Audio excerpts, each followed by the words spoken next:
పొత్తులు పెట్టుకుంటే పెట్టుకున్నారు, కలిసి తిరిగితే తిరిగారు, మాకేం అభ్యంతరం లేదు.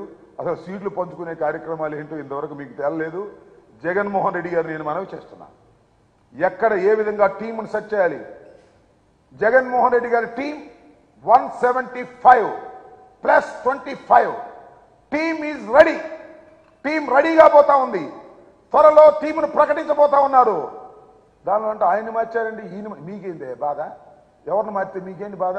ఏమయ్యా చంద్రబాబు, మేము ఎవరిని మార్చితే మీకేంటి బాధ? మా పార్టీలో మేము మార్చుకుంటాం, సమయాన్ని బట్టి మార్చుకుంటాం, వాళ్ళతో సర్దుకుని మేము టీం రెడీ చేసుకొని సిద్ధమవుతున్నాం. దానికి నువ్వేంటి ఆయన మార్చారే ఏంటో బాధ? ముసలి కన్నీరు. ఈయన మార్చలేదే ఏందో నువ్వు చెప్పినట్టు మార్చాలా? మేము నాకు అర్థం కాలేదు. నీ పార్టీలో నీ సంగతి చూడు. చాలా చిత్రం ఏంటంటే మీ అందరికీ మనవి చేస్తా, ఈనాడు ఎంత దౌర్భాగ్యంగా ఉంది అంటే, అంబటి రాయుడు క్రికెట్ ప్లేయర్ వైఎస్ఆర్సీపీలో చేరాడు. T20కి దుబాయ్లో ఆడటానికి వెళ్ళబోతున్నాడు. రాజీనామా చేశాడు, రాజకీయాల్లో ఉండకూడదు అని వెళ్ళి.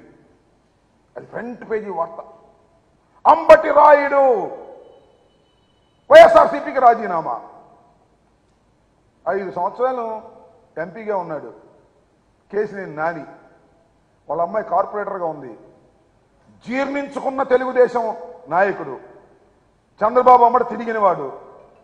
రాజీనామా చేస్తే అది ఈనాడులో ఆఖరి పేజీ వార్త. ఏం పోయేగాలం వచ్చింది రామోజీ? నాకు అర్థం కాలేదు. ఇలా ఏదో ఒక విధంగా మ్యానిపులేట్ చేసి ఆంధ్రజ్యోతి, ఈనాడు చంద్రబాబు నాయుడు ఏదో గొప్పగా చూపించాలని, జగన్మోహన్ రెడ్డి గారిని చిన్నగా చేయాలని, దుర్మార్గుడిగా చేయాలని మీరు చేసే ప్రయత్నాలు ప్రజలకు అర్థమయ్యాయి.